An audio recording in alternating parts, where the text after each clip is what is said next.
Rise of the European Emperor by Taishan Laonyo. Chapter 531, Eliminating Anger. Marin was confused by the contrasting performance of Frederick III. He stood there for a while, not knowing what to do. To be honest, he really wanted to draw his sword and stab a few holes in Frederick III to vent his anger. However, that was impossible.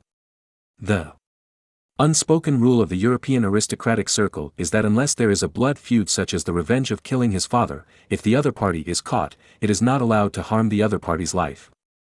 And the captured nobles also have the right to redeem themselves with money.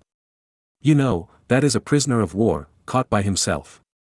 And Frederick III is not Marin's prisoner of war, and the current occasion is also a negotiation site. Whether in the ancient East or the ancient West, there is no reason to draw a sword to kill the negotiating opponent. Unless that person is a madman, or an assassin who lurked in earlier. Therefore, Frederick III determined that Marin did not dare to risk the world's disapproval and kill himself at the negotiation site, so he dared to make this decision in gesture. Moreover, this approach is very effective. Marin was stunned for a moment, and didn't know how to deal with it for a while. The other princes had more ideas. Many princes, especially secular princes, were full of emotion. In their memory, Frederick III was a confident and charismatic nobleman. They never thought that Frederick III, who was once so arrogant, would fall to the point of begging humbly to an upstart in the aristocratic circle. Even, they wanted to sacrifice their lives to keep the land left by their family. So, they were deeply moved. As a European noble, maintaining the interests and glory of the family is the truth they have been instilled with since childhood. Although Frederick III brought shame to the family's honor because of the tragic defeat in the war. However, his courage to take responsibility and his willingness to use his life to calm the enemy's anger and keep the family's territory were still deeply appreciated by the nobles present. Moreover, as expected, in this tragic scene, Marin has become the villain who persecutes good people. Originally, the princes were very dissatisfied with the arrogance shown by Marin in the negotiations, and even felt angry. Now, Frederick III has joined this tragic scene, and has portrayed Marin as a supervillain. As a result, the prince's anger has increased. Many people stared at Marin with angry eyes. If eyes can kill people, Marin would have been killed 100 times by the eyes of the princes. Marin, who was in the center of the vortex, did not see the angry eyes of the princes, including many religious princes, at this time. He was still thinking about the intention of Frederick III's abnormal behavior. But Pope Julius II, who had been watching, clearly saw the angry eyes of the princes. In addition to most of the secular princes, many religious princes also looked at Marin with angry eyes. Julius II's heart suddenly clicked and secretly said that it was not good. You know, offending public anger is a terrible thing. In particular, the public anger that Marin committed was even more terrible. Because this public is not the public of ordinary people, but the public anger of the powerful princes of Germany. The public anger of ordinary people can still cause riots, let alone these princes with actual power and powerful armies. This time, as the Pope, I personally came to take charge, and perhaps most of the princes could be suppressed. But what about next time? The anger was suppressed, and the next time it broke out, it would be even more violent. Maybe, after I left, the next time, after finding a suitable reason, the princes will rediscuss the formation of a coalition to attack Marin and put it into practice. Even then, many religious princes will choose to send troops to join the coalition because of their anger. At most, I will not show up, but secretly send people to send troops to participate. Anyway, these days are all mercenaries. As long as the religious princes secretly pay for the employment, and do not show up, even the Holy See will not be able to sanction them without evidence. Thinking of this, Julius II was immediately covered in cold sweat. In order to ease the tense atmosphere, and also fearing that Marin would add fuel to the fire, Julius II directly requested to suspend the negotiations on the grounds that he was not feeling well. Anyway, it was almost noon, so why not continue the talks in the afternoon? In the secret room in the backyard of Worms Cathedral, Julius II and Marin, the father-in-law and son-in-law, were plotting. Are you okay? Do you need me to call a doctor? Marin looked at Julius II with concern. After all, Julius II was a 62-year-old man, and he had just gone through a long journey from Rome to Worms. Marin was worried that his body could not bear it. In fact, Julius II was in good health. Since Marin selected 2 Mongolian court doctors from the Golden Horde, Julius II had been in good health and rarely fell ill. Therefore, Julius II wiped away the tired look he had just pretended to have, and said to Marin in high spirits, "I'm fine. I just saw that the situation was not favorable to you, so I deliberately suspended the meeting. Marin, didn't you notice? Just now, many princes in the meeting hall glared at you, as if they wanted to kill you. Even many princes of the Holy See were among them. So what? As long as you are in charge, most of them will give you face. After all, there are not many people who dare to openly not give face to the Holy See." Marin said confidently. "But what if I leave? I can't always stay in Germany and stare at those nobles, can I?" Marin was speechless, and then he heard something unusual. So he asked carefully. "What do you mean? You are too high profile, even a little arrogant. This time, with me here, many princes will choose to endure. But what about after I leave? You have to know that anger is very difficult to suppress. If you suppress it for a long time, the next time it erupts, it will erupt as violently as Mount Vesuvius. Maybe, the coalition forces to attack you will really be formed next time." Marin is not an arrogant and stubborn person. After listening to the words of the Pope's father-in-law, Marin fell into deep thought. Soon, he also realized that after the Pope's personal visit to this negotiation, he did become much more arrogant, and even ignored many nobles. Maybe, this time, he can indeed use the power of the Holy See to barely suppress those princes and get what he wants. But it is indeed as the Pope's father-in-law said, what if Julius II leaves? It can be imagined that those secular princes were originally unhappy with Marin. The Pope is not here to watch them, and it is easier to raise troops.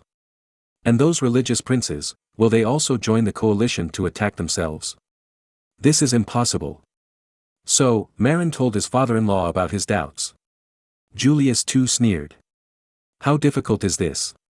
Those religious princes can secretly pay to hire those mercenaries. As long as they don't disclose their identities, I can't find anyone even if I want to punish them." Marin was shocked. He only thought that the Holy See could suppress those religious princes, but forgot that those princes could pretend to obey but secretly disobey.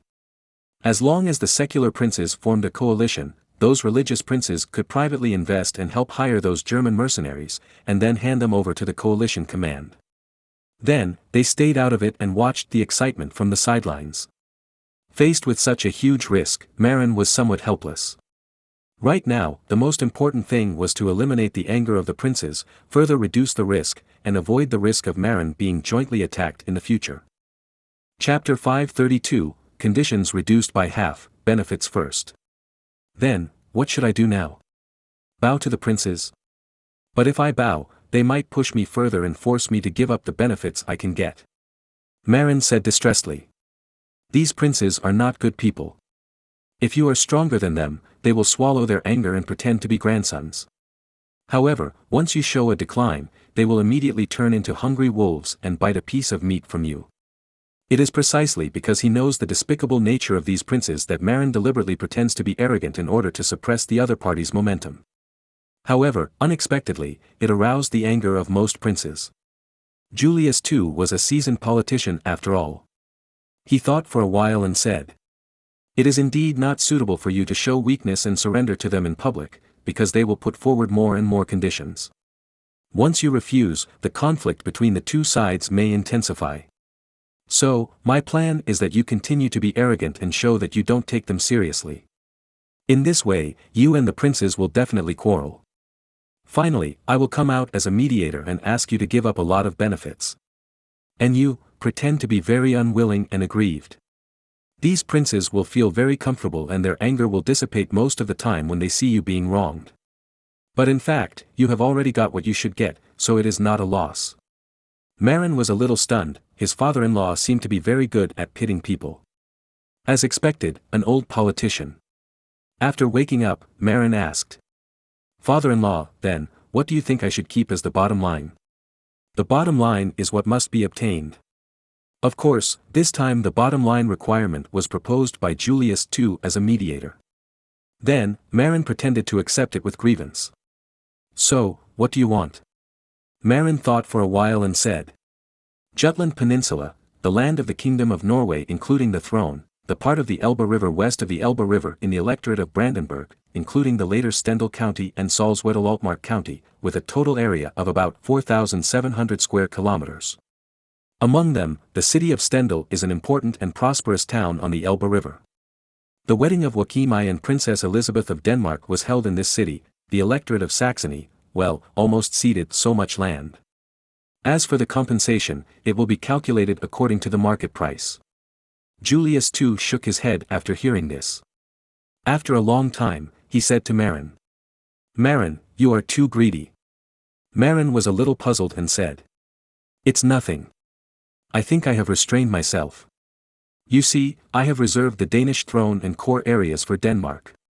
Of course, Denmark is a foreign country, and it's nothing for me to extort more land.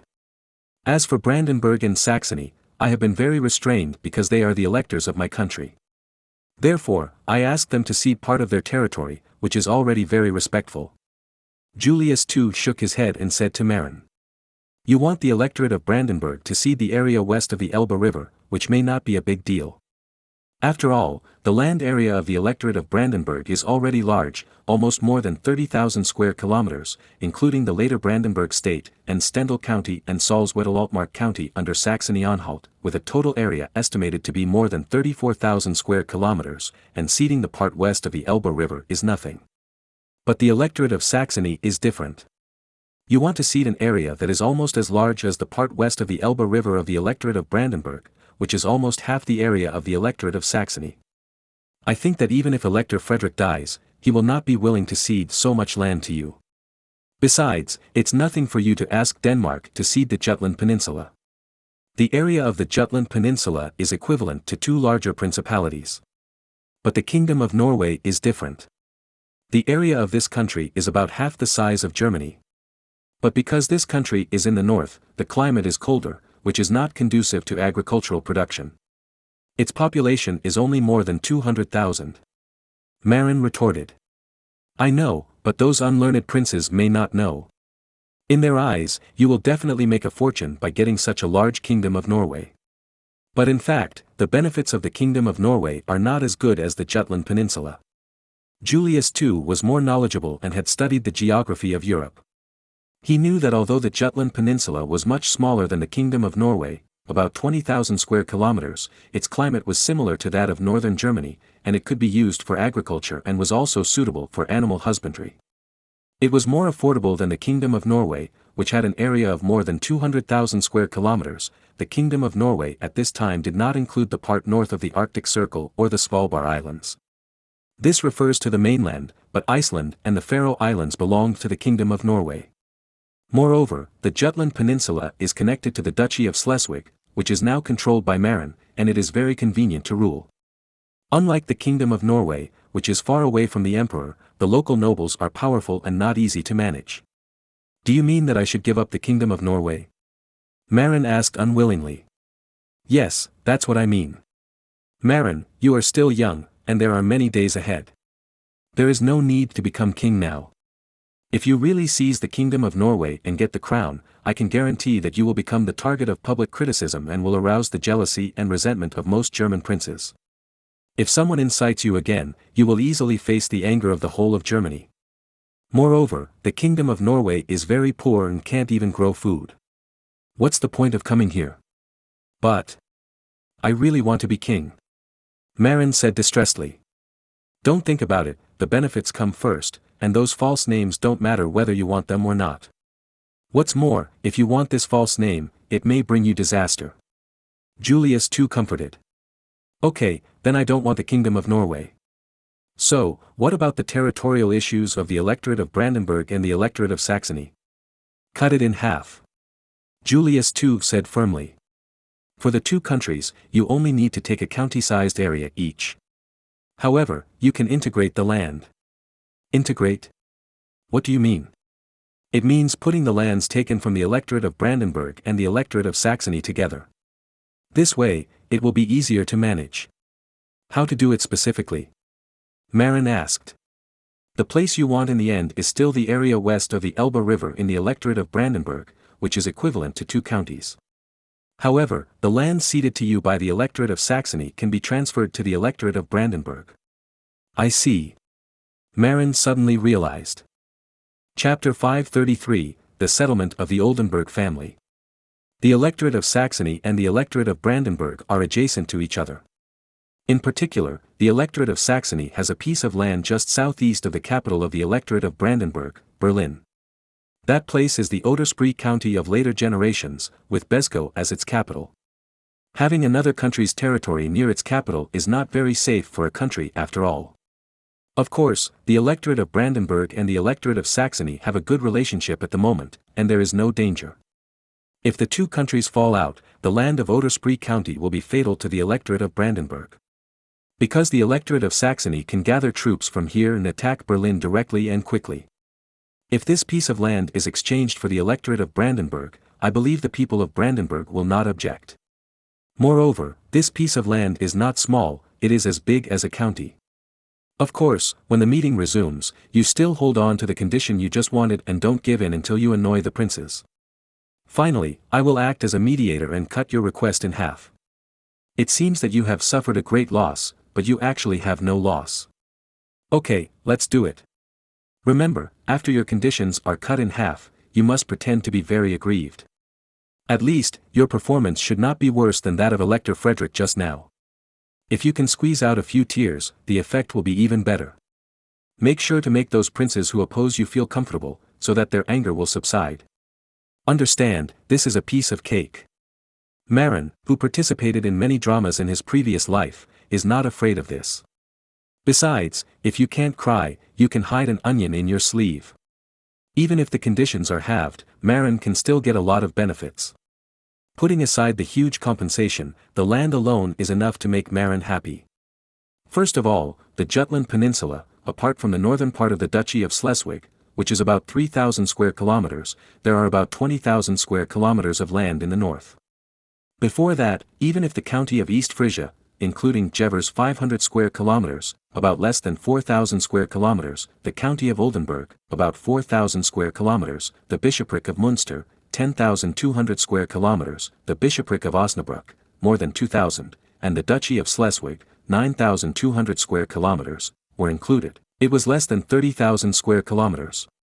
Adding the two counties of the Elbe River in the electorate of Brandenburg, which are about 4,700 square kilometers, the land of Marin has increased by about 25,000 square kilometers. In total, it has reached more than 55,000 square kilometers. In other words, if you are not careful, the land area of Marin will increase by about 5/6.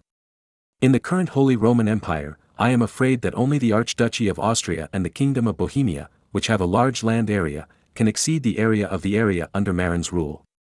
However, there is still a problem, that is, the ownership of the county of Oldenburg. Marin and Julius II discussed it and decided to raise this issue at the end.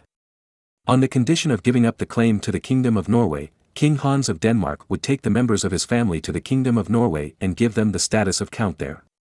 In this way, Marin can legally own the county of Oldenburg. In the future, he will not have to worry about others talking about the affairs of the county of Oldenburg. How can I allow others to snore beside my bed? The county of Oldenburg is only a few dozen kilometers away from the city of Aurich, and the army can arrive in one day. For Marin, the existence of the county of Oldenburg is too dangerous. Therefore, he must annex this country. From then on, the county of Oldenburg will become a barrier to the capital Aurich. If the enemy wants to attack Aurich from the east, they must first defeat the defenders in the county of Oldenburg. Marin also thought about exchanging the Oldenburg county with more than 4,700 square kilometers of land in the Elbe River West region of Brandenburg ceded from the electorate of Brandenburg and the electorate of Saxony. But in the end, Marin was reluctant. Why? Because the area west of the Elbe River in the electorate of Brandenburg is much more prosperous than the Oldenburg county. Otherwise, Joachim I would not have chosen to hold the wedding in Stendal. You know, that is the marriage of the monarch of the country, which has great political significance. It can be chosen in Stendal. Obviously, the area west of the Elbe River is a relatively developed area in Brandenburg. This is indeed the case. The city of Stendal is the largest and most prosperous city in the Elbe River west of the Elbe River in the electorate of Brandenburg. Moreover, the agriculture here is much more developed than the agriculture of the Oldenburg County due to the excellent irrigation conditions of the Elbe River, and the population is larger. If the two areas of Stendal County and Salzwedel-Altmark County were exchanged for the Oldenburg family, Marin would lose a lot. The Oldenburg family would probably be happy to death. Therefore, after thinking about it, Marin decided to leave the Oldenburg family to King Hans of Denmark for resettlement. In this way, he can save a large piece of land.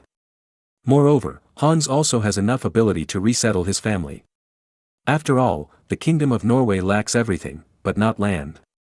The huge Kingdom of Norway has a population of only more than 200,000, not as many as the Jutland Peninsula. At that time, King Hans can arrange a sparsely populated low-lying area and assign it to his cousin John as a county. The Kingdom of Norway is so large that there are more than 200,000 square kilometers of land in the area south of the Arctic Circle in Norway alone. It is not difficult to set aside 3,000 to 4,000 square kilometers of land as a county. Besides, if it doesn't work, you can also resettle John, Count of Oldenburg, to Iceland, which is sparsely populated. Iceland has an area of 100,000 square kilometers. Well, it is more than enough to resettle an earl. Or, resettle it to the Faroe Islands. In short, let Denmark take the blame, and Marin doesn't plan to take it. Of course, in order to show his friendly side and gain a good reputation, Marin decided to compensate the Oldenburg family. As for how to compensate, naturally, the current compensation method is maintained. After Marin occupied the earldom of Oldenburg, he placed members of the Oldenburg family under house arrest and did not allow them to leave the city of Oldenburg. However, in terms of treatment, Marin did not deduct any of them. For example, the Oldenburg family used to own a large piece of land in the earldom of Oldenburg, and they had to obtain a large amount of grain output from the land every year. After Marin robbed their family's land, he still provided their family with food from the land according to the original standards. However, it was not according to the later standards, but to maintain the previous standards. Specifically, the original per acre yield of the cultivated land belonging to the Oldenburg family was less than 150 pounds. After Marin used the new agricultural technology, the per acre yield reached 400 or 500 pounds. However, Marin will not be cheap for the Oldenburg family, but will subsidize Oldenburg to harvest the same amount of grain every year as in previous years according to the original per acre yield standard. And this amount of food is insignificant to Marin, who has mastered the new agricultural technology. Even if he still provides so much food to the Oldenburg family every year according to the usual standards, it is not a pity for Marin, who has too much food to store. After all, Marin can make more money by using the land he seized from the Oldenburg family. After all, the yield per mu of those lands was less than 150 pounds before. But after it came to Marin, it could reach 400 to 500 pounds. Chapter 534, Anger. Marin was very reluctant to give up his claim to the throne of the King of Norway. After all, being called His Majesty Marin and the Duke of Marin are two completely different things. However, he also knew that his father-in-law Julius II was right. He has not yet grown to the point where he can challenge all of Germany alone.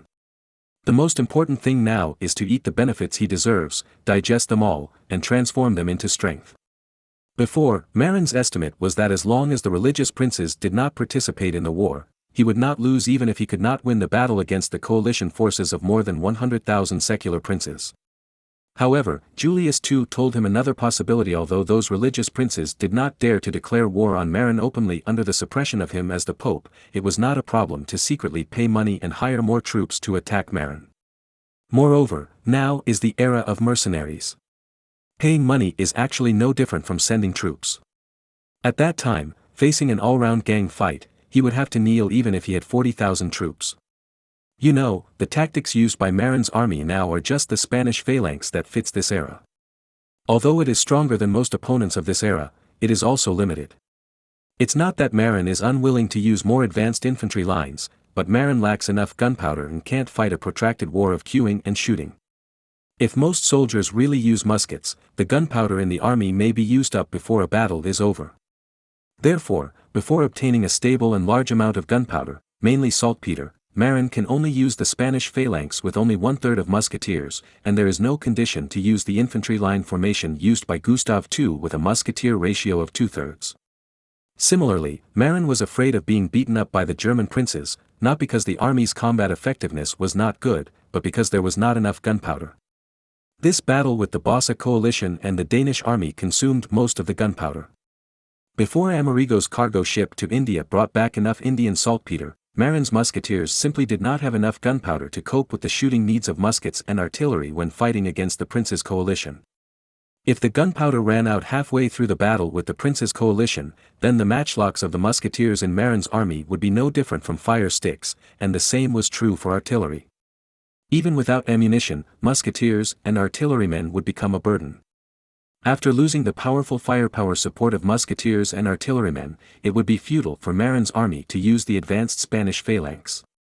Because the essence of the Spanish phalanx is the musketeer. Without the firepower support of the musketeers, Marin didn't think his army could beat the group fight of the prince's coalition. In the case of using cold weapons, the prince's coalition had so many people that they could kill you with a pile of people. Moreover, in the original history, Charles V, the Holy Roman Emperor who owned the Spanish Empire, Austria, Hungary and the Netherlands at the same time, was much stronger than Marin.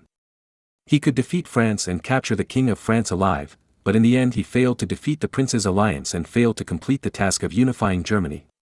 Marin is now much weaker than Charles V in history, and does not think he has the ability to challenge all the German princes alone. Therefore, it is the most advantageous choice to learn from Zhu Yuanzhang's building high walls, storing grain, and slowly claiming the throne. In addition, after this truce, Marin must find a stable source of saltpeter to support Marin in launching a large-scale war.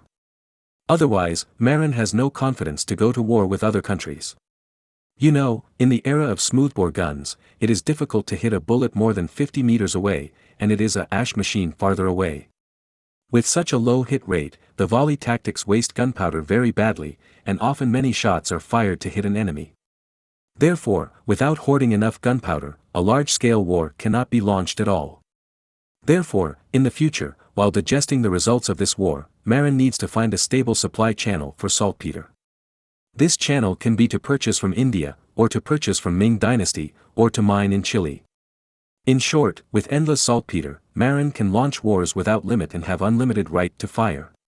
But before that, Marin should be honest for a while. The negotiations continued in the afternoon. When talking about the Danish issue, Marin put forward harsh conditions for the Kingdom of Norway and Jutland Peninsula. The Danish king Hans' face turned green and the Kingdom of Denmark is small, and Marin cuts off the Jutland Peninsula.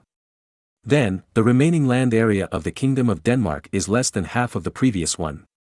That's fine. If the Kingdom of Norway is cut off, what will be left of the Danish royal family, which once had a powerful Kalmar union? Only Zealand Island and a few nearby islands. Sure enough, when Marin made his request to Denmark, there was an uproar at the scene. Ha, this guy. Don't you see where you come from? You actually want to be king? It's just a dream. Yes. Want to be king? It's just a dream. Many princes at the scene expressed their opposition to Marin becoming king. As for whether Marin can get the territory of the Kingdom of Norway, the princes are less concerned. Because they also know that although the Kingdom of Norway is called a kingdom, it is not suitable for farming. Although it is large in area, it is not so affordable. Therefore, although the Kingdom of Norway is called a kingdom, the most precious thing is the crown. The princes present don't really care about how much territory Denmark loses. After all, it's not them who lose. What they care most about is the ownership of the throne. After all, Marin was just a wandering knight who was not even a noble 11 years ago. Now, if he is allowed to get the Kingdom of Norway, it will be a big deal. Apart from anything else, if Marin becomes His Majesty the King of Marin, these nobles must bow and salute when they see Marin in the future. For these nobles who are naturally arrogant, this is very difficult to accept. If a noble who was originally born in the royal family becomes His Majesty the King, they may not think anything. But the problem is that Marin was born in a low family, his father was just a knight, and he had no right of inheritance. For most nobles, it was unacceptable to let such a person become a noble king and ride on their heads. Marin had expected that those nobles would oppose him becoming the King of Norway. But according to the script he and Julius II had agreed on, he should stick to his own opinion and be determined to be king. So Marin ignored the objections of the princes and insisted that Denmark cede Jutland and the Kingdom of Norway to connect the throne of Norway. Moreover, in order to anger the princes, Marin said disdainfully, I defeated Denmark and asked Denmark for the kingdom of Norway and Jutland. What do you care? This is not an internal affair of Germany, and you have no right to interfere. All your opinions, I treat as AP. In fact, there is nothing wrong with what Marin said. It is true that the matter between him and the King of Denmark has nothing to do with the German region. However, how can the German princes, who have always been arrogant, be willing to admit this fact? They always think highly of themselves and think they can control everything. Even though what Marin said was true, they were still enraged. Chapter 535 Let me say something fair. The German princes who were angered by Marin's truth stood up and accused Marin. What nonsense are you talking about? We are the nobles of the Holy Roman Empire, the only empire in Europe. Of course, we have the most say in European affairs. Yes, we are important figures in the Holy Roman Empire and have the right to express our opinions on European affairs. You little guy, you haven't even grown up yet, and you dare to question our authority. Yes, we are the most honorable. Marin looked down at these princes who jumped up and down with disdain. After they finished making trouble, Marin suddenly said, I admit that you are all nobles of the Holy Roman Empire. However, our great emperor of the Holy Roman Empire has not expressed his opinion yet. What are you jumping about? Do you want to rebel and replace His Majesty the Emperor? After speaking, Marin looked at Emperor Maximilian I sitting on the rostrum. In fact, Maximilian I was very happy to see Marin and these nobles fighting each other. Why? If these nobles don't fight Marin, they will fight him. Since they were fighting with Marin, they naturally had no time to fight with him. So, he was happy to watch Marin share the firepower for him. Seeing that Marin shifted his target to him, Maximilian I didn't want to get involved. However, he still hoped to see Marin and the princes fighting each other. So, he coughed and said, I am the Emperor of the Holy Roman Empire, and I only manage the German region. Things in the Danish region. I can't control it. This remark hit the faces of those German princes who thought they can control everything in the world. His Majesty the Emperor said that he couldn't control it, but you, a local prince, were whining. Frederick III saw that those princes were speechless because of the joint words of Marin and Maximilian I, so he hurried out to save the situation and said, They are not in charge of Denmark's affairs in their personal names, but in the name of members of the Holy Roman Empire's imperial parliament. The Holy Roman Empire Parliament is the first power institution in the Holy Roman Empire. Speaking of which, it is more powerful than the Emperor. Because the Holy Roman Empire is a loose alliance of princes, and the Emperor is just a powerful leader of princes. In such an alliance country, the Imperial Parliament has more power than the Emperor himself. So, the princes who were originally silent jumped up again. Yes, we are members of the Imperial Parliament, so we naturally have the right to express our opinions. This is worms. Marin glared at Frederick III, and Frederick III did not show up, but watched others come forward. His current personality is a poor victim. It's okay to insert a sentence or two, but it's not appropriate to jump out and argue with Marin. Marin thought about it and said, It seems that I am also a member of the Imperial Parliament. Well, I have 2 seats in the county of East Frisia and the Duchy of Schleswig. That's only 2, there are so many of us. Said Henry, Duke of Brunswick-Lüneburg. You said there are more people. I have 2. After speaking, Marin smiled slightly and waved to the seats representing the imperial cities. The imperial cities have a lower status and their seats are all in the back. But when they saw Marin waving his hand, they also started to make a lot of noise. After all, except for the imperial cities in the Saxony region, most of the other imperial cities stood on the side of Lübeck and Hamburg. Lübeck and Hamburg were Marin's allies, so they naturally supported Marin.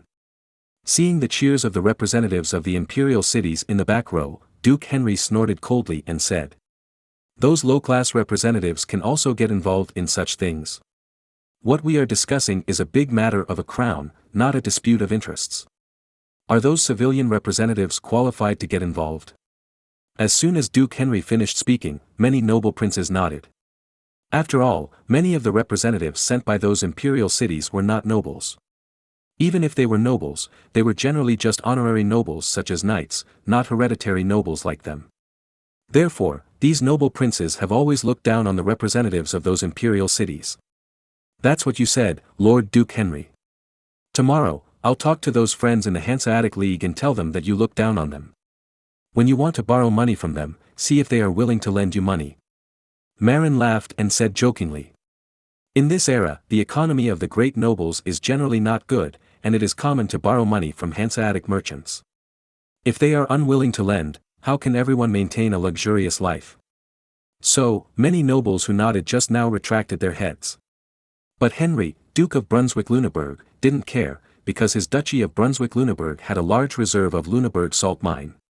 Now that the price of salt is so expensive, the salt mine is like a gold and silver mine. He is not short of money and basically doesn't need to borrow money. But other princes don't have his confidence. On the issue of Denmark, the two sides argued for a long time, but there was no result. Moreover, those princes couldn't suppress Marin. Because Denmark is indeed not under the jurisdiction of the imperial parliament. They just want to use their advantage of numbers to vote, but that has to be an internal matter of the empire. Seeing that the two sides were arguing, Emperor Maximilian I made a round and suggested discussing the issue of ceding land and paying compensation for the electorate of Saxony and the electorate of Brandenburg first. Unexpectedly, after entering this topic, the dispute became even more intense. There was not much disagreement on the issue of compensation, anyway, there was a ransom price list that was popular in Europe. But on the issue of ceding land, everyone's disagreement was simply a world of difference. Marin insisted that the electorate of Brandenburg and the electorate of Saxony ceded an area of land equivalent to 2 counties, which was about 4,000 square kilometers. The princes strongly opposed it, thinking that Marin's appetite was too big. Even some radical nobles thought it would be better not to cede land. In response to this, Marin directly hit back fiercely. You idiot! Is there such a custom in European history of not ceding land after being defeated? It is reasonable that you have to pay a price for defeat. What's more, this is not a war I started, but they started it. If the invaders are defeated and do not cede land, then anyone can invade others at will in the future. Wouldn't the empire be in chaos? Marin's words were very convincing and sounded very righteous. However, everyone always felt that something was wrong. After a while, Frederick III stood up and said, "What you said may have some truth, but you want too much. Do you know that the land area you want is almost half of the electorate of Saxony, which is equivalent to the area of a duchy?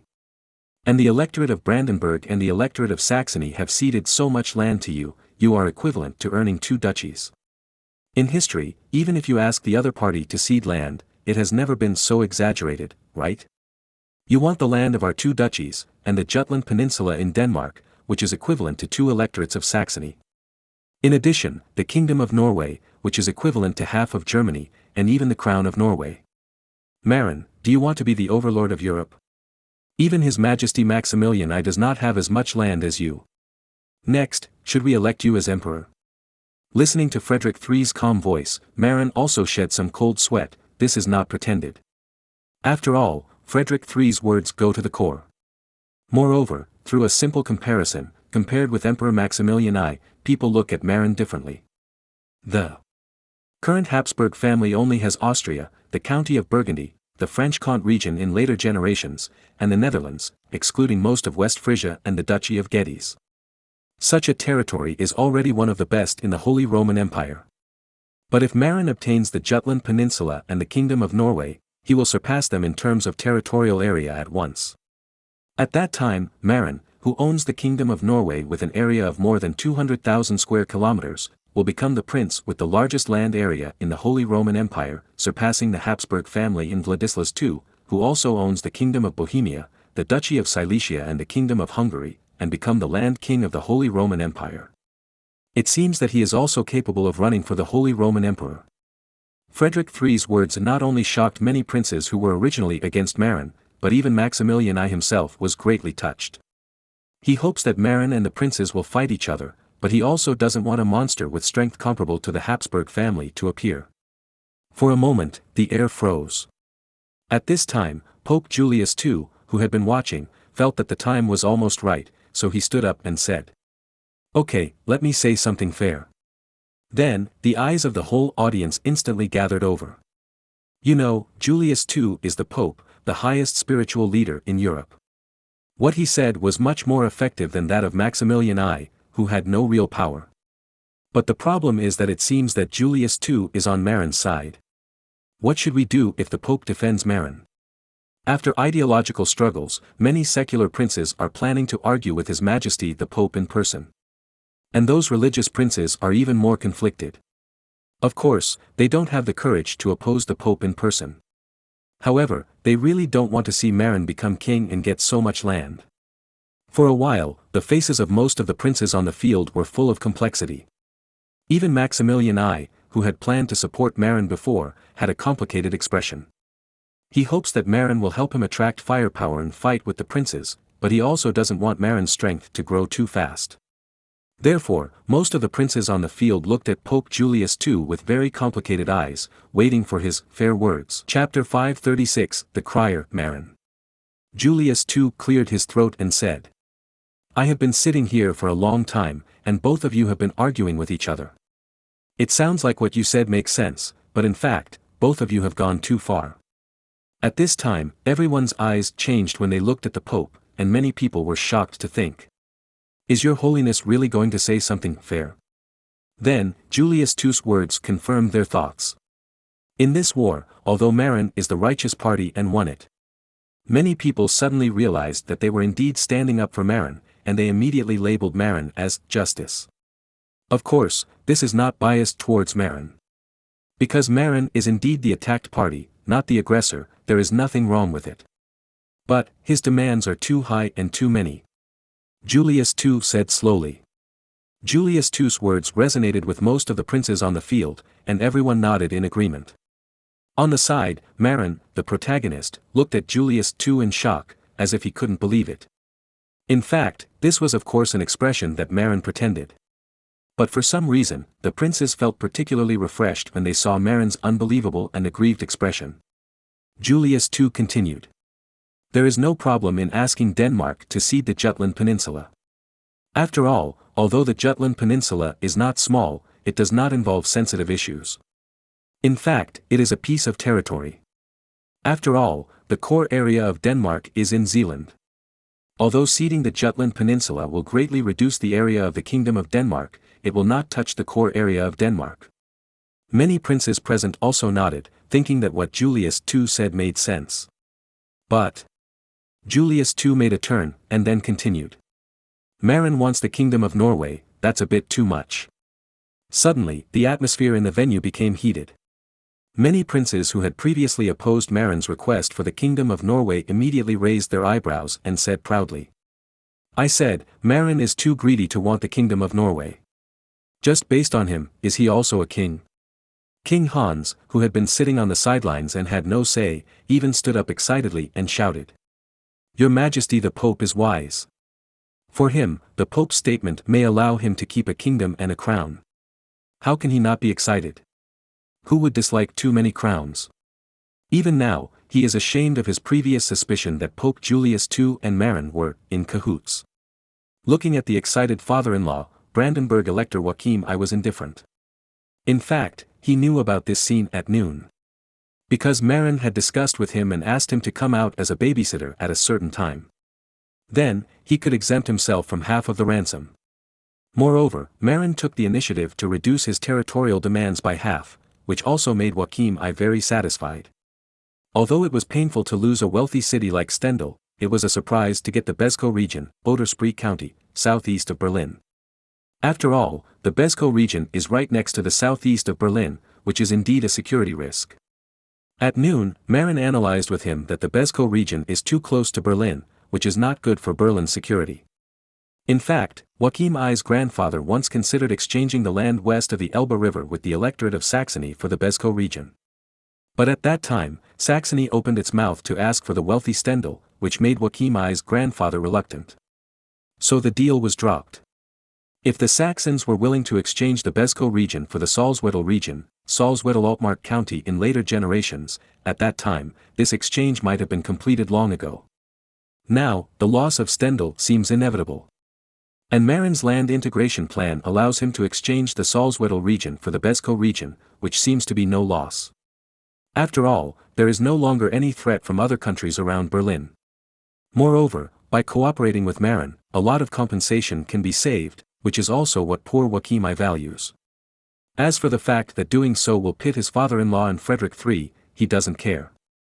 Besides, if he doesn't say it and Marin doesn't say it, who will know? Julius II continued to speak. The change of regime in a kingdom is a big deal for the whole of Europe. Although the Kingdom of Norway has a small population and is located in remote northern Europe. But it is also a kingdom.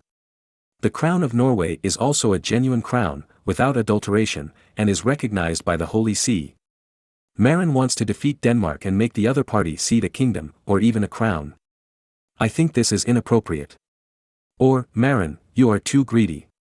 You know, greed is one of the original sins. For now, you can't bear the weight of the crown.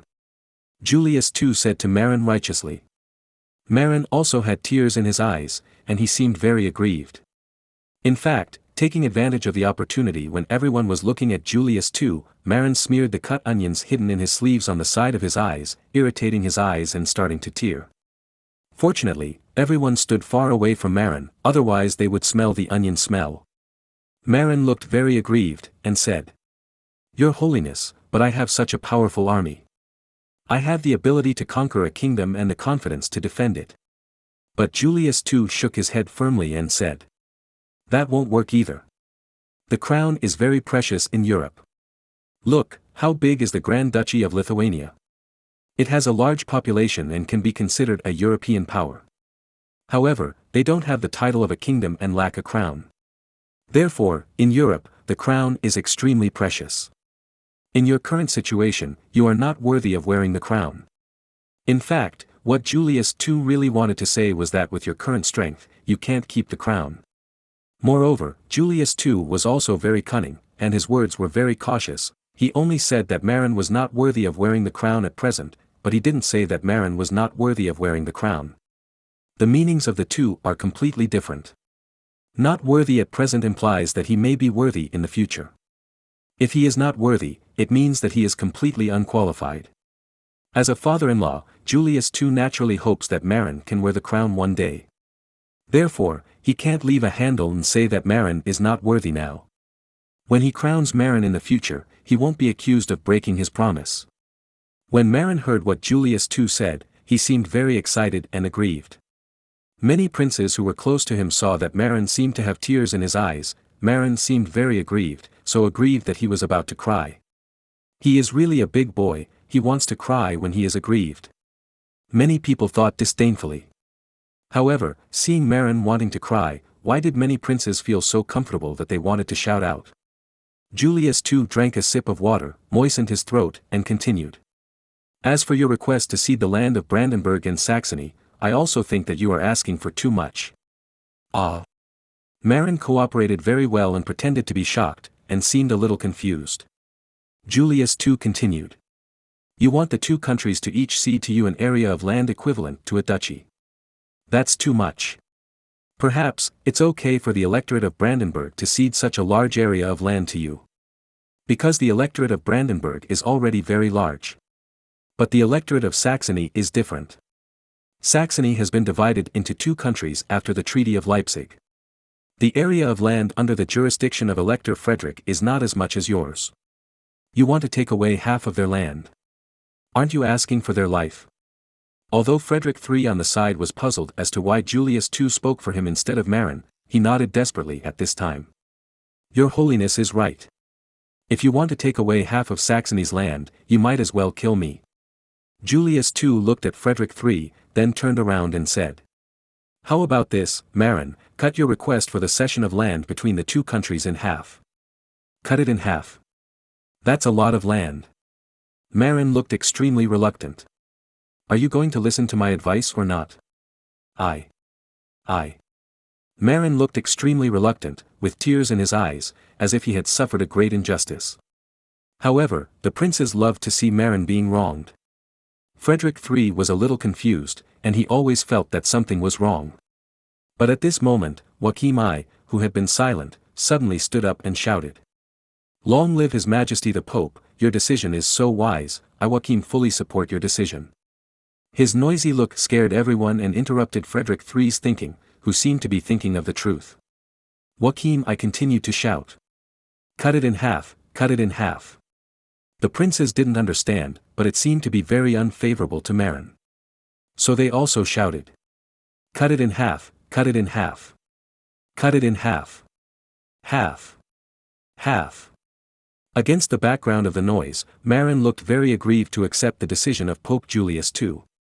Before signing, Marin lowered his head and lay on the table, seeming to be crying.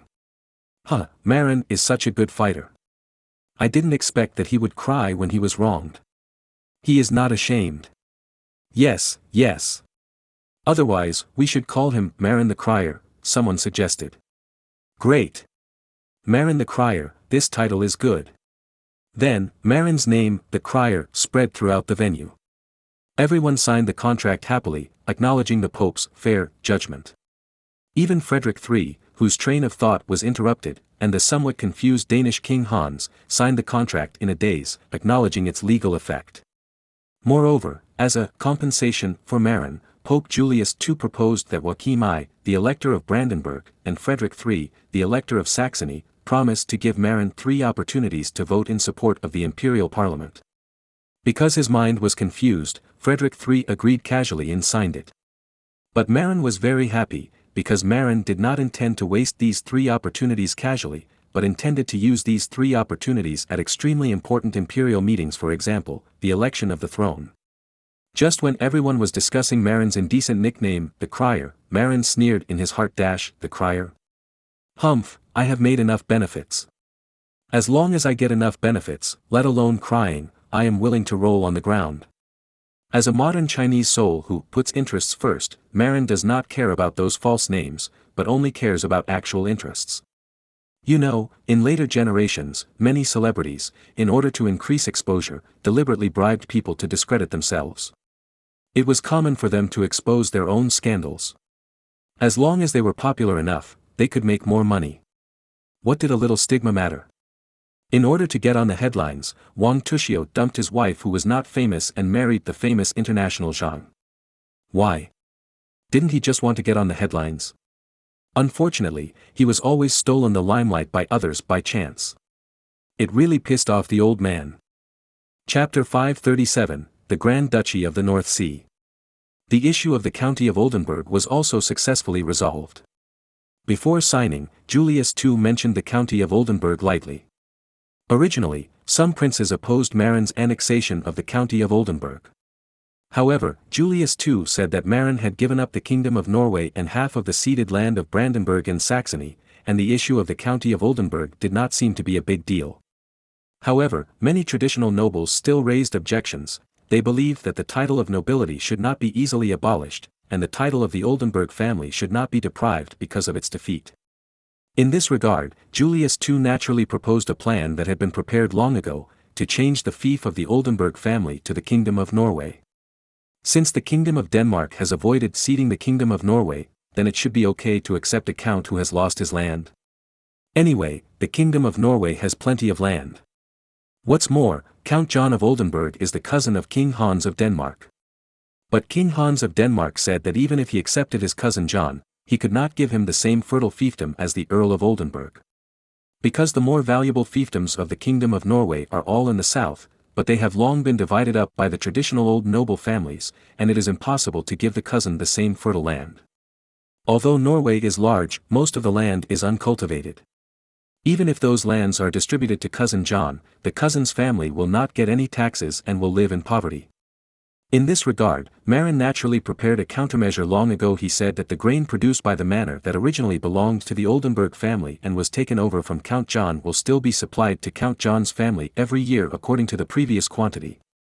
In this way, even if Count John is allocated poor land, he does not have to worry about the family's expenses. Moreover, as long as Count John's line does not die out, Oldenburg under the rule of Marin and Marin's descendants will insist on providing a considerable amount of grain to Count John and his descendants every year. In other words, in terms of economic interests, Count John of Oldenburg has not suffered any losses. Then, what King Hans had to do was to give Count John a piece of land to ensure his noble status. In this way, things would be easy to handle. Because the thing that the Kingdom of Norway lacked the least was land. So, King Hans really appointed Count John as the Count of Iceland. Iceland. That is a very large country, with an area of 100,000 square kilometers. But it didn't matter, Iceland couldn't engage in agriculture at all.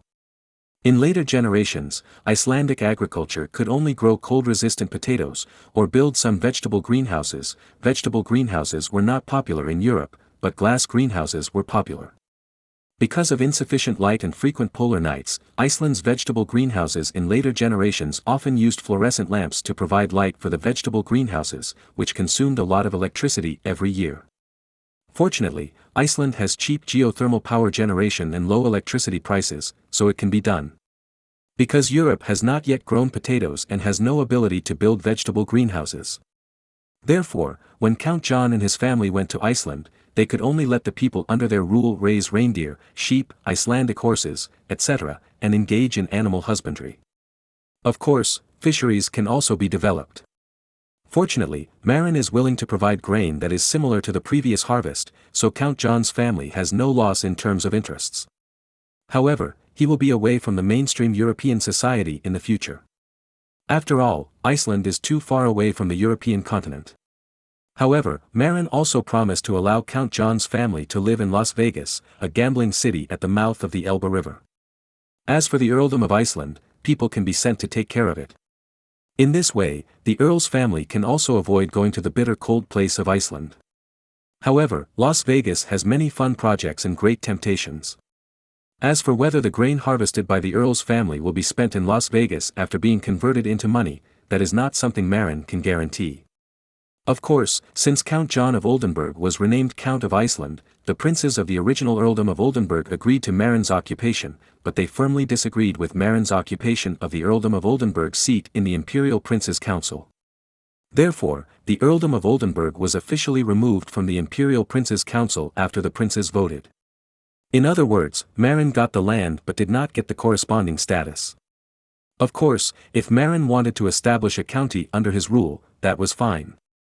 However, that kind of earl did not belong to the imperial earl sequence and was not eligible to enter the imperial court of princes. In this way, the matter of the earldom of Oldenburg was successfully resolved.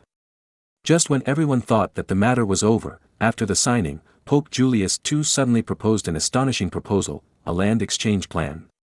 As for who would exchange with whom, specifically, Marin took out the Stendal and Salzwedel regions ceded from the electorate of Brandenburg, a total area of about 4,700 square kilometers, and exchanged land with the Archbishopric of Bremen. From then on, the Archbishopric of Bremen moved its capital from Bremerfeld to Stendal. And the original territory of the Archbishopric of Bremen became Marin's territory. At first glance, most people felt that the Archbishopric of Bremen seemed to be at a disadvantage in exchanging the Stendal and Salzwedel regions. After all, the Archbishopric of Bremen covers an area of about 6,000 square kilometers. The Stendal and Salzwedel regions together only cover more than 4,700 square kilometers. However, the actual situation is not like this at all. The Archbishopric of Bremen looks vast, and it also bears the name of the famous Hanseatic city of Bremen. But in fact, the city of Bremen has long been independent from the Archbishopric of Bremen. No matter how rich the city of Bremen is, it has nothing to do with the Archbishopric of Bremen. Since 1219, the Archbishop of Bremen has moved his seat from Bremen to the small town of Bremerford. Moreover, although the outer port of Hamburg, Cuxhaven, is also on the edge of the Archbishopric of Bremen, it was also sold to Hamburg by the Archbishopric of Bremen and has nothing to do with the Archbishopric of Bremen. The current Archbishopric of Bremen, although located on the coast, is actually an agricultural country with an underdeveloped economy. Moreover, because it is located on the coast, there are many swamps in the Archbishopric of Bremen, and the land development rate is not very high. Even the economy of the Stendal region alone exceeds that of the Archbishopric of Bremen. In agriculture, the Stendal and Salzwedel regions have more cultivated land than the Archbishopric of Bremen, and the same is true for the population. Therefore, when Pope Julius II proposed this land exchange plan, Archbishop John Rodwall of Bremen had no resistance. He had only one request, that is, let the electorate of Brandenburg bring all the nobles of the two regions back to the east coast. In that case, the cultivated land and manors of those nobles in these two regions will be vacant, just right for him and the protagonists of the Archbishopric of Bremen to divide together. As for the land of the Archbishopric of Bremen itself, because there are too many swamps, it is not as much cultivated land as the Stendal and Salzwedel regions. What's more, Stendal is a very prosperous commercial city and inland port on the Elbe River. After they moved their resident from Bremerford to Stendal, the commercial taxes here all belonged to the bishops of the Archbishopric of Bremen. The only depressed person was the Elector of Brandenburg, Joachim I. After all, if all the nobles of these two regions are taken away, they will also need places to be resettled. Because after the signing, the Stendal and Salzwedel regions already belong to Marin. So, how to deal with that piece of land is Marin's own business. Of course, if the land is exchanged, it will become a matter between Marin and Archbishop John Rodwall of Bremen. As long as the Archbishop of Bremen agrees, it is not easy for others to interfere. Moreover, from the perspective of economic interests, Marin is actually the party that suffers. After all, the Stendal and Salzwedel regions combined, except for the smaller area than the Archbishop of Bremen, are better than the Archbishop of Bremen in other aspects. As long as Marin does not take advantage, the princes will be happy to see it happen. As for why Julius II brought it up at the imperial conference, it was actually to let the princes bear witness. In addition, Julius II proposed that since Marin's territory was basically on the North Sea, he proposed to merge all of Marin's territories into a principality, the Grand Duchy of the North Sea. And Marin was also renamed the Grand Duke of the North Sea. No one had any objection to Marin's desire to merge the territory. Moreover, the merger of territories means that Marin will lose a seat in the imperial court of princes. Marin originally had 2 seats, the earldom of East Frisia and the Duchy of Schleswig. However, when it was promoted to a Grand Duchy, everyone was immediately unhappy. Why? The status of the Grand Duke is above that of the Duke. If Marin is successfully promoted to the Grand Duke, everyone will salute him first in the future. This is a bit unbearable for the nobles who are very concerned about face. Now, in the entire Holy Roman Empire, there is only one Grand Duchy, the Grand Duchy of Austria. Moreover, the Habsburg family is a royal family, and the title of Grand Duke is to highlight the nobility. Do you, Marin, also want to be a Grand Duke? Are you dreaming? In the end, Marin made a compromise and promised that even if he was promoted to the Grand Duke, the dukes and protagonists of Germany would not have to follow the etiquette of the lower to the upper level when they saw him. In other words, this is just a title, and within the empire, his status is still equal to that of the duke. Of course, as a price, Marin is willing to give up 1 seat and only keep 1 seat of the princes in the imperial court of princes. When the princes heard this, they felt that Marin did not take advantage of this. Although it was called the Grand Duchy, it was equal to the Duke in the imperial parliament, and it did not suppress them. So they passed Marin's proposal, agreed that Marin would integrate the territory under his rule into the Grand Duchy of the North Sea, and agreed that Marin would be promoted to the Grand Duke of the North Sea. However, the imperial parliament invented a document stipulating that the rights and interests enjoyed by Marin were still equal to those of the Duke. In this way, Marin became the Grand Duke of the North Sea, and the territory under his rule was also integrated into the Grand Duchy of the North Sea. As for why it is called the Grand Duchy of the North Sea, that's because the last man who dominated the North Sea was named Canute. Who is Canute? That was the founder of the Danish North Sea Empire, named Canute the Great. Marin integrated the land under his rule into the Grand Duchy of the North Sea, which actually followed Canute's intention to dominate the North Sea. In fact, Marin was secretly sending a signal to the German princes: I don't want to participate in the land hegemony, I just want to dominate the ocean. And the German princes, although vaguely aware of Marin's ambitions, they are also happy to see it happen. Anyway, their interests are not on the ocean, and it's none of their business if Marin makes trouble in the North Sea. Even, they are happy that Marin, a capable guy, has turned his attention to the North Sea. The only unhappy person at the scene is probably King Hans of Denmark. Nima, you want to be Canute the Great and dominate the North Sea, what about Denmark? You know, the North Sea has always been Denmark's base. Moreover, Canute the Great himself is a Dane. Unfortunately, now he has no ability to challenge Marin, so he can only bear it first.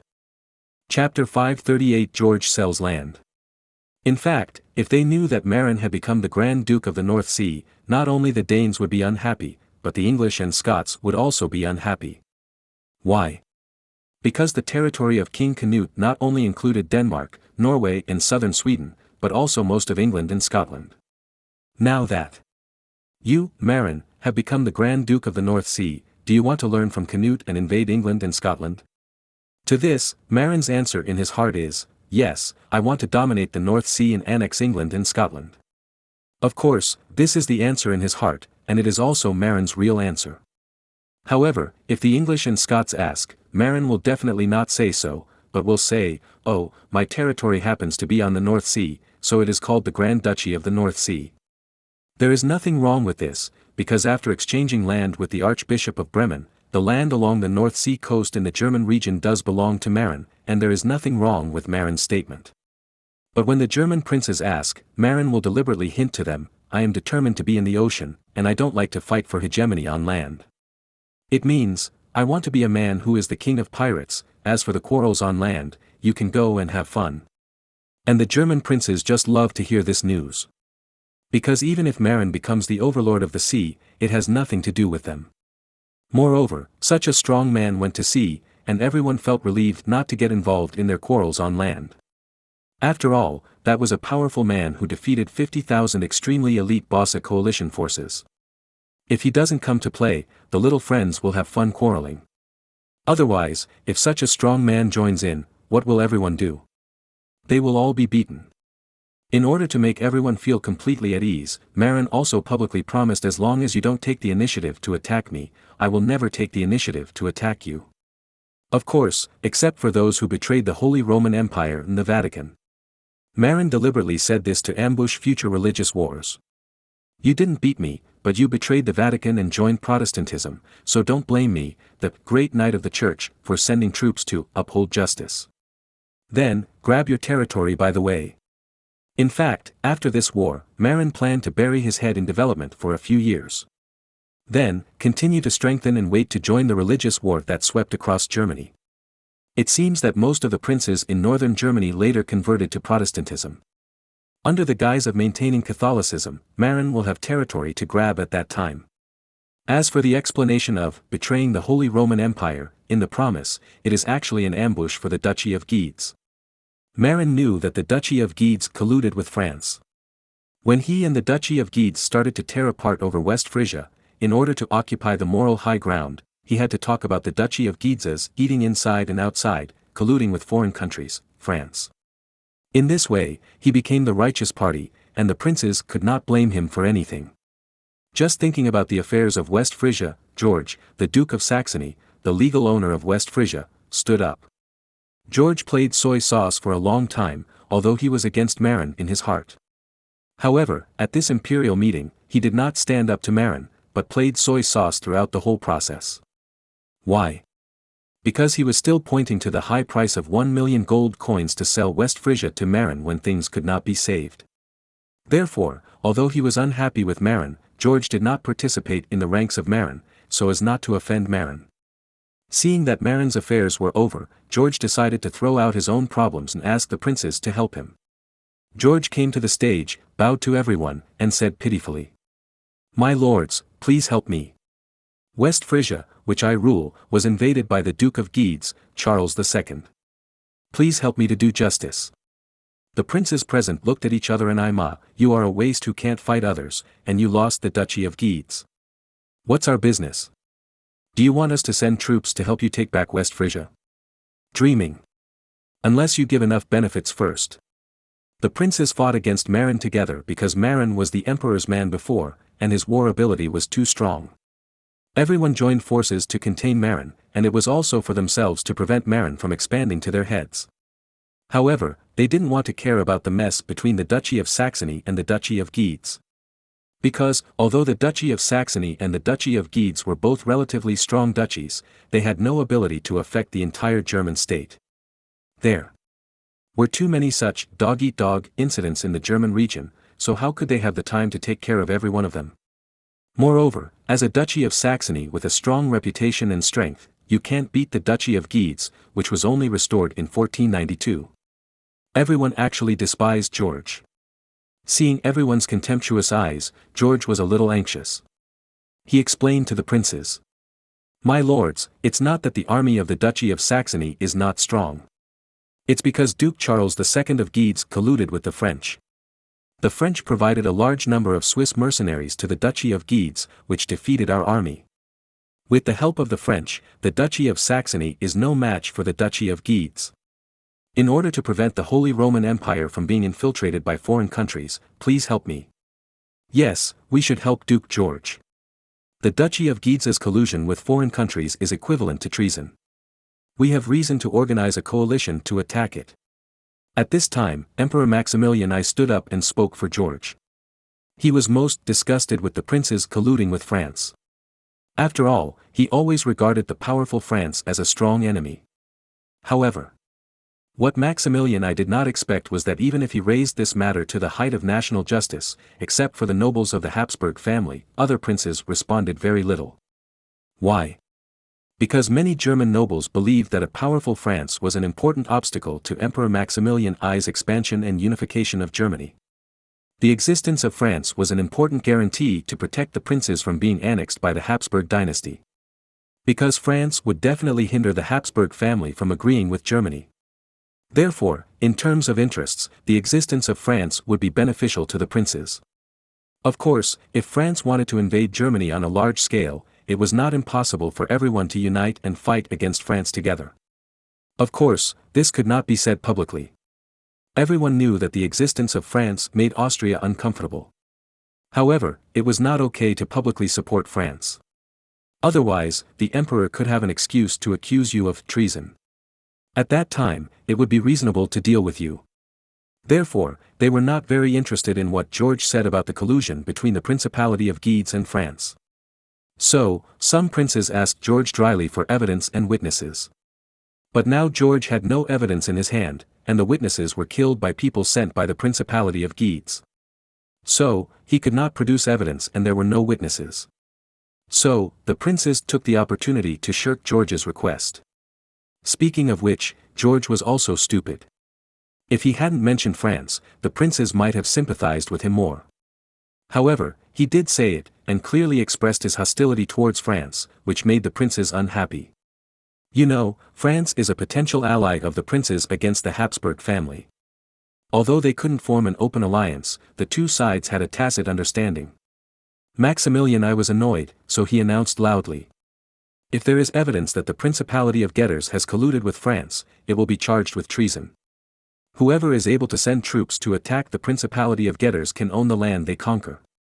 Only the capital of Guedes, Geldern, and the surrounding areas will be reserved for the Principality of Guedes. The Principality of Guedes is divided into two major parts, the capital Geldern and the surrounding areas, which only occupy a small part of the area of the Principality and are located in Germany in later generations. The other part is the area near the mouth of the Rhine River in the Netherlands. This part is much larger than the land near the capital, accounting for the majority, with a total area of more than 3,000 square kilometers. Moreover, the land is fertile and agriculture is developed. It is a rare good land. Of course, considering that it is backed by the French, it is not so easy to fight. Moreover, the army of the Habsburg family is currently trapped in Switzerland and it is impossible to get out. Coincidentally, Duke Charles II of Guedes did not attend the meeting today. It is said that he was ill and could not come to Worms. Therefore, no one refuted the emperor's decision. The other princes had no reason to refute. Why? Are you going to say that it is not a crime for the princes to collude with foreign countries? That would bring bad luck to himself. Only Marin, who stood silently on the side, had a gleam in his eyes. I'll eat this piece of meat. George, Duke of Saxony, was embarrassed and desperate. He didn't expect that no one would support him to recover West Frisia, and there were not many princes who even condemned Charles II, Duke of Guedes. Emperor Maximilian I supported George very much, but unfortunately, Maximilian I was busy conquering Switzerland. With the fierceness of the Swiss mountain people, it would probably take Maximilian I a long time to deal with them. Therefore, Maximilian I could not spare troops to help George now. As for other princes, they were either unwilling to help or unable to help. For example, his cousin Frederick III, who had lost the war and ceded land and paid compensation, was afraid that he had no strength to help him. In desperation, George made an amazing decision. George said with despair on his face, "Since no one supports me to take back West Frisia, I don't have the ability. So, I decided to sell West Frisia." The scene suddenly became lively, and the princes who did not support George asked for the price. You know, West Frisia is not small, with a total area of more than 5,000 square kilometers, and there is a prosperous Hanseatic commercial city like Groningen, and a population of 200,000. It is indeed a piece of fat meat. Unfortunately, George's offer made them dumbfounded, 1 million gold coins, plus help to take back more than 10,000 prisoners of war from the Guides. Suddenly, everyone backed off. West Frisia is coveted, but George's offer is too outrageous. You know, when Duke Albrecht of Saxony got the ownership of West Frisia, he paid only 300,000 gold coins, plus helped Maximilian I to quell the rebellion in Flanders. However, the two together are not worth 1 million gold coins, at most 500,000 gold coins. Moreover, to take over West Frisia now, you still need to face the powerful Duchy of Guides. They are backed by France, the strongest country in Europe. Even if you buy West Frisia, you may not be able to take back this land. The most important thing is, everyone can't afford it. 1 million gold coins are not available for most princes. What's more, it is also very difficult to take back more than 10,000 prisoners of war from the Duchy of Guides' army. Not to mention whether the army can win. If peaceful methods are used, it is estimated that it will cost millions of gold coins to redeem the more than 10,000 prisoners of war. In this way, the total cost is 2 million gold coins. My God, who can afford it? Just when everyone was scared off by the high price offered by George, Marin suddenly stood up and said, "How about I buy it?" Chapter 539 Because I can. Duke George was not surprised that Marin stood up, because Marin had proposed it before. Moreover, this price was proposed by Marin.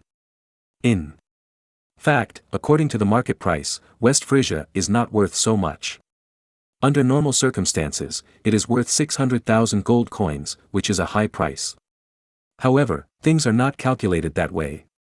There are so many German princes and nobles, but the land is very limited. Therefore, even if you have money, you may not be able to buy such a large place. Moreover, you can't buy a large place just because you have money. According to regulations, only nobles with corresponding titles are eligible to buy a large area of territory. Therefore, only earls and dukes are eligible to buy such a large area of West Frisia. Ordinary civilians, even wealthy businessmen, are not allowed to buy such a large territory. However, those traditional hereditary nobles are often extravagant and have no money saved. If George offered 600,000 gold coins, perhaps some nobles would bite their teeth and borrow money to buy it. But George offered 1 million in cash, plus help to get back prisoners worth 1 million gold coins. No one can afford this price. Even if they can afford it, no one is willing to be the sucker, because it is not worth it. What's more terrible is that even if you buy West Frisia, you may not be able to get it. Because, everyone knows that West Frisia is now occupied by the Duchy of Guides, which is supported by France. If you want to get West Frisia, you must first defeat the powerful Duchy of Guides. However, the powerful Duchy of Saxony was defeated, and most princes are not confident that they can beat the Duchy of Guides. After all, it is said that there are many powerful Swiss mercenaries in the Duchy of Guides' army. When Marin stood up and said that he wanted to be the sucker, everyone was surprised at first, and then suddenly realized. Why? Because Marin is not afraid of the Duchy of Guides. No matter how strong the Duchy of Guides is, it only has tens of thousands of elites. Even if the local elites are added, his 20,000 elite soldiers are at most dead. Such a force is enough to dominate in front of most German princes, but it is not enough to face Marin. Because Marin is a strong man who has defeated 50,000 Bose coalition forces including 20,000 Swiss mercenaries. Even if the Principality of Guides is strong, it can't be stronger than the strength of 20,000 Swiss mercenaries, right? Marin can deal with the 20,000 authentic Swiss mercenaries, so he is not afraid of the Principality of Guides' army in West Frisia. However, many princes are very dissatisfied. Why? Marin has just obtained almost 2.5 square kilometers of land, and they are very jealous of adding a large area of land here. So some princes blocked it. Why do you want to get West Frisia? Are you too greedy? Marin didn't get angry, but he said Balotelli's extremely confident words. Because I can. This is very domineering, but it is also stating a fact. Why do you say that? Because Marin could afford the sky-high price George asked for. According to the agreement, Denmark, the the electorate of Brandenburg and the electorate of Saxony not only had to cede large tracts of land, but also had to pay a compensation of 1 million gold coins each. Denmark later halved it. Although it was necessary to share the accounts with Lübeck and Hamburg, it was no problem to come up with 1 million gold coins. As for the Saxon prisoners of war worth 1 million gold coins for ransom, this matter is also easy to solve. Marin has an army of 40,000, and his combat power is strong. He doesn't need to spend money, just take it back directly. Moreover, he also took down West Frisia. So, Marin's "I can" was not wrong at all. It's too arrogant, we oppose it. Faced with Marin's arrogant speech, some princes were upset and objected. But Marin did not argue with them, but smiled at the one who was arguing the most among the opposing princes and said, "Sir, if you can take out 1 million gold coins and help Duke George get back those prisoners of war, then I am willing to give you this opportunity." At this moment, those who opposed were suddenly silent. Most of the princes who were clamoring were some medium-sized princes, who were neither strong nor weak, and liked to make trouble at the imperial conference. However, it would be too difficult for them to take out real money. Not to mention 1 million gold coins, these people might not be able to take out 100,000 gold coins. At this time, Frederick III, who was originally depressed because of the cession of land and compensation, suddenly brightened up. He asked Marin, "Grand Duke Marin, can you use the 1 million gold coins owed to you by the electorate of Saxony to pay for your purchase of West Frisia?" In fact, the electorate of Saxony originally needed to pay more than 1 million gold coins. But under the mediation of the princes, Marin, Lübeck and Hamburg had to agree to eliminate the decimals and only pay an integer of 1 million each. In the end, Denmark only had to compensate 500,000 gold coins because it was willing to accept and resettle the Oldenburg family. According to the agreement, the three families need to pay this huge sum of money within 5 years. And Frederick III thought that if the 1 million gold coins that the electorate of Saxony needed to pay were transferred to the Duchy of Saxony, relying on the relationship between the two families, there would be no need to rush to repay the 1 million gold coins within 5 years. Maybe, it would be okay to pay it off in 20 years. Even longer. Anyway, George is easier to fool. This is like buying a house in the future, taking out 1 million at once. Ordinary people can't do it at all. However, if it is repaid in 20 or 30 years, then many people can afford it. This is the idea of Frederick III, the Elector of Saxony, who hopes to transfer the compensation to Duke George and use the relationship between the two families to make the repayment time as long as possible. In this way, the economic pressure on the electorate of Saxony will be much smaller, and it will recover much faster. Of course, although the time has been extended, Frederick III does not intend to pay more interest to Duke George, but still repays the original amount, and in about 20 years. Marin doesn't care, but Duke George of Saxony is not very happy. Because he vaguely guessed that his cousin might want to cheat him. But Frederick III threatened. "If Grand Duke Marin agrees to my proposal, I will help you persuade everyone to agree to your purchase of West Frisia." The subtext of this sentence is, if you don't agree, I will find a way to ruin this deal. On the other hand, I can help facilitate this matter. Duke George was very reluctant, but Marin didn't care. In the end, Duke George and Frederick III reached an agreement. Frederick III must pay 300,000 gold coins in the first 3 years, and the repayment time of the remaining 700,000 gold coins will be discussed later. In this way, George can also get the 300,000 gold coins quickly to turn around the financial difficulties. And Frederick III doesn't have to rush to pay back the 700,000 gold coins, which is also good news. The agreement reached by the two brothers is somewhat similar to the buyer's loan in later generations: pay a 30% down payment first, and pay the rest slowly. The only difference is that Frederick III intends to default on the interest. You know, those interests add up to a lot.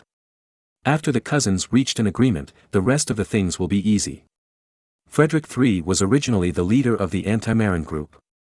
He and Marin reached a consensus, and no one opposed Marin's purchase of West Frisia. In this way, under the witness of all the imperial parliamentarians present, the Grand Duchy of the North Sea under Marin's rule gained more than 5,000 square kilometers of territory. Chapter 540, Ruhr Region Fantasy. Under the chairmanship of Archbishop Jacob of Mainz, the German Grand Chancellor, the representatives of the German princes present confirmed Marin's identity as the Grand Duke of the North Sea. Moreover, the territory of the Grand Duchy of the North Sea has expanded to 60,000 square kilometers. At the same time, everyone also acquiesced to the order issued by Emperor Maximilian I. If anyone found evidence that Duke Charles II of Guedes had colluded with France, any prince had the right to send troops to seize the fertile territory of the Netherlands in the Duchy of Guedes. In fact, the princes were unwilling to agree with the emperor's order. However, morally speaking, there was nothing wrong with the emperor's order. Is it wrong to severely punish traitors who eat inside and outside? Therefore, everyone can only acquiesce to the emperor's order. In fact, Marin was very excited about this. Why? Because he had thought about it long ago. If he found evidence that the Duchy of Guedes had colluded with France, he would immediately follow the emperor's order and march into the Duchy of Guedes, and then exchange the Duchy of Guedes's more than 3,000 square kilometers of territory in the Netherlands with the Duchy of Clever. As for where to exchange? Of course, it is the Mark country under the name of Duke Clever. Where is the Mark country? The Ruhr area. As long as the Mark country can be exchanged, Marin will dare to openly develop the steam engine industry if the Ruhr area that Marin covets the most is obtained. Otherwise, if the steam engine is developed too early and the strategic value of coal is seen, it will be difficult for Marin to exchange the Mark country from Duke Clever. But now, before the steam engine is made public, Europeans are not very clear about the true value of coal. After all, this is the agricultural age, and everyone pays more attention to arable land. Many coal mining areas in the Ruhr area are considered inferior land because they are not suitable for farming. Just like the Hoffman Manor before, because there are coal mines buried underground, the land is relatively barren, and the harvest from farming is not good. Moreover, Europeans now do not know the technology of rubbing coal balls and making honeycomb coal, and coal is not considered a conventional fuel. After all, the fireplaces commonly used by Europeans burn wood. Therefore, coal is not valued now, and only the metallurgical industry uses it in large quantities. But now the steel production in Europe is so low that the iron production of a country can only be measured in tons, not thousands or tens of thousands of tons. So, you can imagine the amount of coal used. Don't think that it is a simple matter for Marin to cook salt with coal. In fact, in ancient times, powdered coal was easy to burn out because the coal powder was isolated from the air. Therefore, in ancient times, lump coal was the king, and coal powder was just scraps and was thrown away at will. The reason why the ancient Chinese used coal extensively was because they invented a great thing, coal balls. The coal balls mentioned here are not the honeycomb coals that some dialects say nonsense. In fact, honeycomb coal is honeycomb coal, and coal balls are coal balls. They are really balls made of coal powder and mud. Honeycomb coal is of course superior to coal balls, but it was invented in the 20th century. Coal balls were invented in the Sui and Tang dynasties, and became popular in ancient China after the Song dynasty. Don't underestimate these rustic coal balls, they are a landmark invention. After the coal powder, mud and water are shaken into coal balls, there are large gaps between the coal balls, which can accommodate a lot of air and are naturally not easy to extinguish when burning. Its effect is better than that of lump coal. Europeans currently do not know how to shake coal balls, so the utilization rate of coal is naturally low, and they can only sell lump coal. Marin's coal mine can make use of nearly half of the coal excavated, shake it into coal balls, and make it an excellent fuel. In the history of coal, it is definitely an epoch-making change. Of course, this is limited to Europe, and China has long been popular. If the technology of shaking coal balls spreads, there is no need to promote steam engines, and the sales of coal in the Ruhr area will also increase greatly. Therefore, in order to easily exchange for the Mark Kingdom, Marin blocked the technology of shaking coal balls. Later, the technical workers who could shake coal balls were moved to the Sydney coal mine on Cape Breton Island. Before the promotion of technologies that fully utilize coal, such as steam engines, shaking coal balls and honeycomb coal, Marin seized the Netherlands, the agriculturally developed Principality of Guedes, and exchanged it with Duke John of Clever, and the other party would definitely agree. Because the land area of the Netherlands region of the Principality of Guedes is not smaller than that of the Mark country is 3,000 square kilometers, and it is located on the alluvial plain near the mouth of the Rhine River, with developed agriculture and a large population. According to the thinking of the agricultural era, if it is exchanged, it seems that Duke John of Clever is taking advantage. Moreover, from the map, the Netherlands region of the Principality of Guedes search for the rise of the European emperor on Baidu Tieba for relevant maps, is connected to the Principality of Clever. Unlike the Mark country, it is not with Duke Clever. Therefore, this is more attractive to Duke John of Clever. As for the reason why Marin asked to change the territory and seemed to be a bit disadvantaged, it was also very simple. Mark country is Marin's hometown. Marin was born in the Bochum area of Mark country, and it is understandable that he wants to change to his hometown. After all, although Europeans do not have as strong a hometown complex as China, they also have it. So, the order issued by His Majesty the Emperor seems to be tailor-made for Marin. Of course, it is very difficult to find evidence of the collusion between the Duke of Guise and the French. After all, Charles II, Duke of Guise, is also an old fox, not a fool. Even if he colluded with France, he would cover it up and it would not be easy to be discovered. It seems very difficult to catch the handle of Charles II, Duke of Guise. But Marin is not afraid. Why? Because Charles II, Duke of Guise, must have correspondence with the French. It is probably very difficult to get these letters from Charles II, Duke of Guise. However, it is much easier to get letters from the French to the Duchy of Guise. Why do you say that? Because this is determined by the different status of the two countries. The Duchy of Guise is a small vassal state. It regards France as a backer and will definitely attach great importance to the letters exchanged with France. Not to mention that it will be burned after reading, at least it will be hidden in a secret room by Charles II, Duke of Guise. It is extremely difficult to get it. But it's different in France. For France, the small Principality of Guise is just a small pawn of the great France. It's best if it can cause trouble to the Holy Roman Empire, but it doesn't matter if it can't. Therefore, the relationship between the two is extremely unequal, and France will not attach importance to the Principality of Guise as much as the Principality of Guise attaches importance to France. Even the secret letters sent by Charles II, Duke of Guise, will not be hidden as top secrets, and may be placed on a desk in the palace to collect dust. Maybe it's more difficult for others to find those letters in the French palace than to get relevant letters from the Duke of Guise. But Marin is different, because he has arranged for the fat brother to be the royal chef in the French palace. In other words, Marin has someone in the French palace. Of course, Marin will not be stupid enough to let the fat brother steal those letters in person. Because if the fat brother is exposed because of this, it will be more than worth it. However, the fat brother can find out where the letters are and who is responsible for keeping them. Then, Marin, who got the news, sent someone to bribe the French official who was responsible for keeping the letters, and threw tens of thousands of gold coins in his face, so he would not worry about not being able to buy the letters. Anyway, this is not a particularly confidential thing for France. Moreover, tens of thousands of gold coins are enough for the official who keeps the letters to escape to a foreign country and become a rich man. If it doesn't work, Marin can also reward him with a title and some fiefdoms, which is not a loss. After all, if Marin gets the Netherlands area of the Principality of Guise and then exchanges it for the Ruhr area of the Earldom of Mark, he will make a lot of money. As long as he gets the relevant letters and evidence, Marin can immediately send troops to directly capture the Dutch part of the Principality of Guise, and then successfully and legally occupy it according to the Emperor's order today. Then, change to the Ruhr area. With the Ruhr area, Marin can openly develop steam engines. Thinking of his motor sailing boats sailing across the Rhine, Ruhr, Lippe, and even all over the world, Marin was not only overwhelmed with emotion, but he actually laughed openly at the imperial conference.